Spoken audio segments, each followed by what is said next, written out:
Assalamualaikum warahmatullahi wabarakatuh. Di sini kami akan mempresentasikan yaitu bab koloid dari kelompok saya yang beranggotakan pertama saya sendiri Prasetyo Widodo dari kelas 11 MIPA 5 absen 31. Yang kedua ada Ilma Yanita Sari absen 22. Yang ketiga ada Ilmantis Atta absen 21. Yang keempat ada Faridatul Lailia absen 18. Yang keempat, yang kelima ada Dan Octavian absen 14. Yang terakhir ada Anggraini Arum absen 9.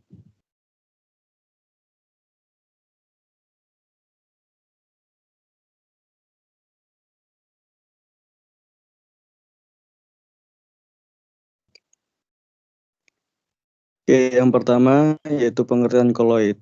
Koloid adalah campuran yang sifatnya di antara campuran homogen dan campuran heterogen. Komponen koloid. Suatu campuran dapat digolongkan ke dalam larutan atau koloid atau suspensi berdasarkan ciri-ciri yang dimilikinya. Larutan.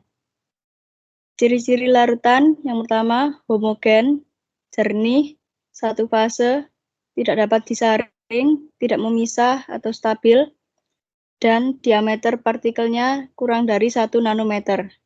Contohnya larutan gula, udara bersih, etanol 70%, dan lain-lain.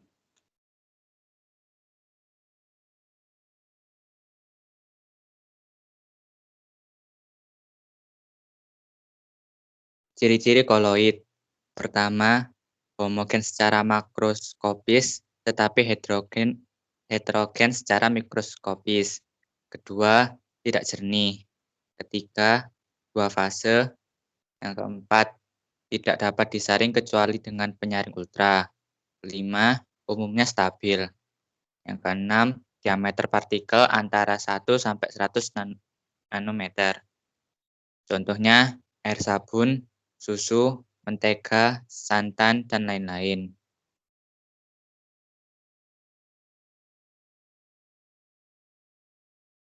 Suspensi. Ciri-ciri suspensi. Pertama, heterogen, tidak jernih, dua fase, dapat disaring, tidak stabil, diameter partikelnya lebih dari 100 nanometer. Contohnya, minuman kopi, air sungai yang kotor, campuran pasir dengan air, dan lain-lain.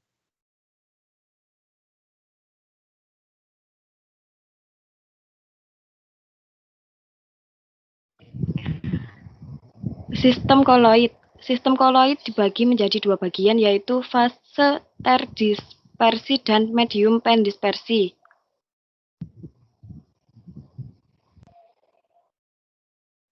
Berikut adalah catatan fase terdispersi. Catatan 1. Antara fase gas dan gas tidak membentuk sistem koloid karena bercampur homogen tetapi larutan.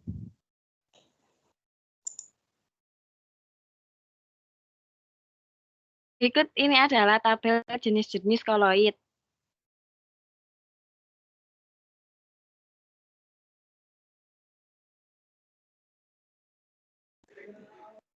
Berikut adalah sifat koloid dan peranannya.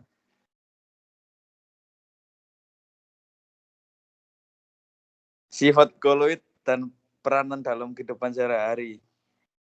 1. Yaitu efek tindal dan gerak Brown. 2. Muatan listrik pada partikel-partikel koloid. 3. Koloid liofil dan koloid liofob. 4. Koloid dalam penjernihan air.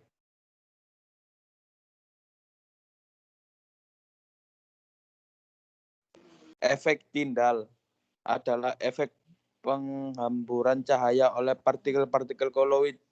Contohnya, sorot lampu mobil pada malam hari saat kondisi berkabut. Sinar matahari yang melalui celah daun. Terjadinya warna biru pada siang hari dan jingga atau merah saat matahari terbenam. Brown adalah gerak acak atau gerak zigzag yang dilakukan oleh partikel-partikel koloid. Gerak ini terjadi karena benturan partikel pandispersi dari segala arah. Gerakan ini akan semakin cepat jika ukuran partikel koloid semakin kecil dan suhu koloid semakin tinggi.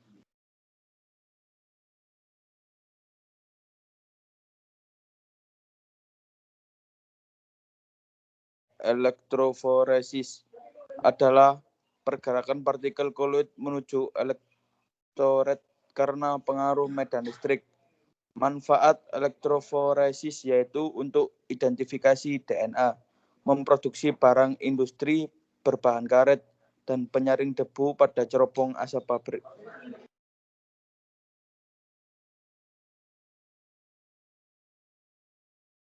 Koagulasi atau penggumpalan adalah peristiwa pengendapan partikel koloid sehingga fase terdispersi terpisah dari medium pendispersinya.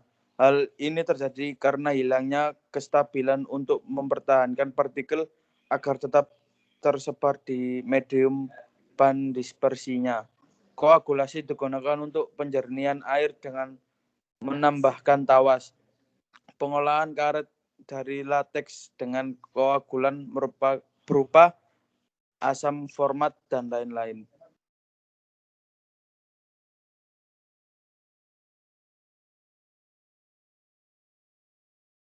Absorpsi adalah peristiwa penyerapan suatu zat oleh permukaan partikel koloid. Hal ini terjadi karena adanya gaya tarik molekul atom atau ion pada permukaan adsorban. Absorpsi dimanfaatkan untuk pengobatan sakit perut, pemutihan gula pasir, pewarnaan tekstil, penjernihan air, dan lain-lain.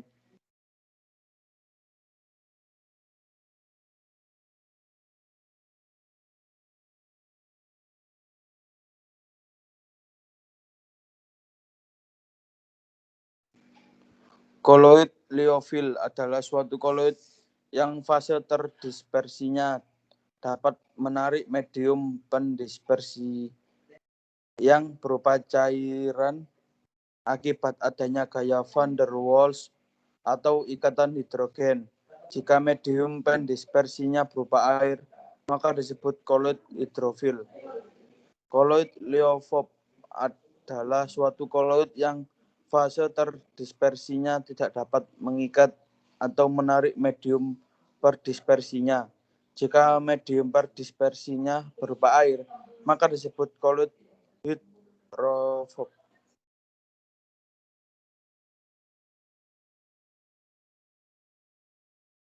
Berikut adalah tabel perbedaan antara koloid liofil dan koloid liofop.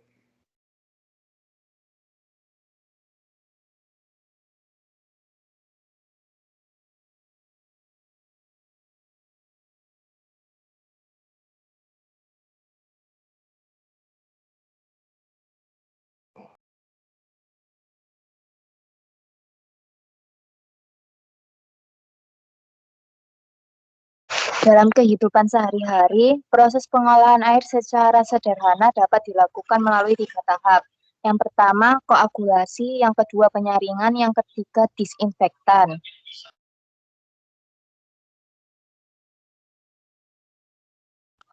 Koagulasi atau penggumpalan kotoran yang digunakan adalah tawas, K2SO4, Al2, SO4, 3. Partikel ini akan mengadsorpsi tanah dan kotoran lainnya, kemudian menggumpal dan mengendap.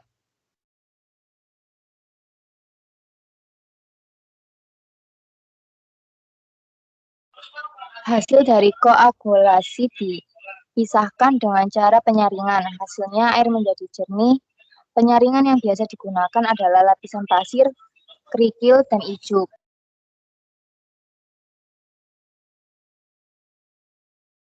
Disinfektan untuk membunuh kuman yang terdapat di dalam air digunakan kapori, tetapi efeknya air menjadi berbau. Untuk menghilangkannya digunakan arang, sedangkan untuk menaikkan pH digunakan kapur tohor.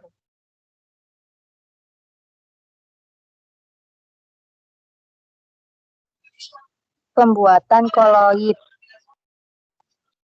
Koloid dapat dibuat dengan dua cara utama. Yang pertama kondensasi, yang kedua dispersi.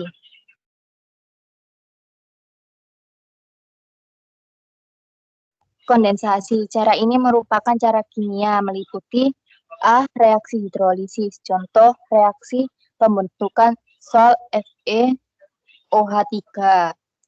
Yang B. Reaksi redoks. Contoh pembuatan sol belerang.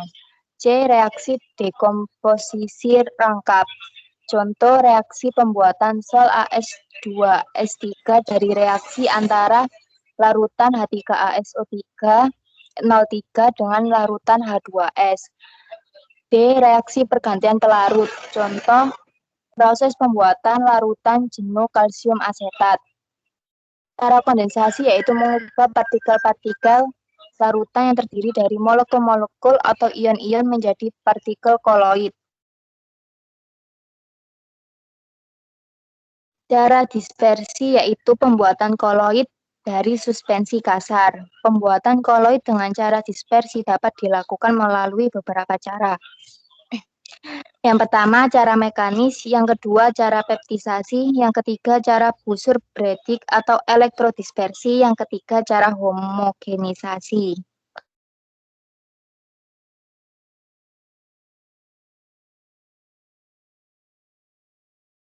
Cara mekanis, pembuatan koloid dengan cara penggerusan atau penggilingan untuk zat padat, dengan cara pengadukan atau pengocokan untuk zat cair, kemudian didispersikan ke dalam medium atau pendispersi.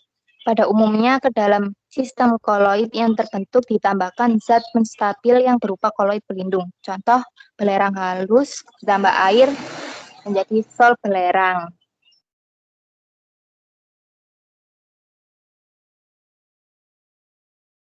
Cara peptisasi, pembuatan koloid dengan memecah molekul besar menjadi yang lebih kecil dengan menghilangkan ion elektrolit penyebab penggumpalan.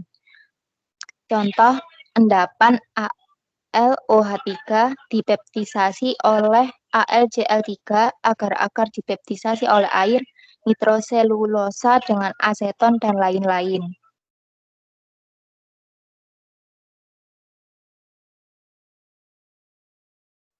Cara busur Bredig, pembuatan koloid dengan loncatan bunga api listrik.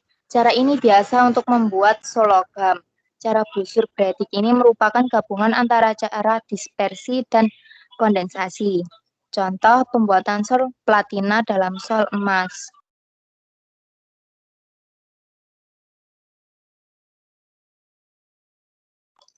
Cara homogenisasi, pembuatan koloid dengan cara membuat suatu zat menjadi homogen dan berukuran koloid. Cara ini banyak dipakai untuk membuat koloid jenis emulsi. Contoh, pembuatan susu dengan bahan baku lemak. Susu yang dihomogenkan kemudian didispersikan ke dalam medium pendispersi.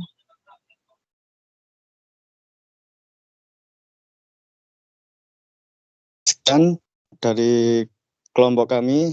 Apabila ada kesalahan, mohon maaf dan terima kasih atas perhatiannya. Wassalamualaikum warahmatullahi wabarakatuh.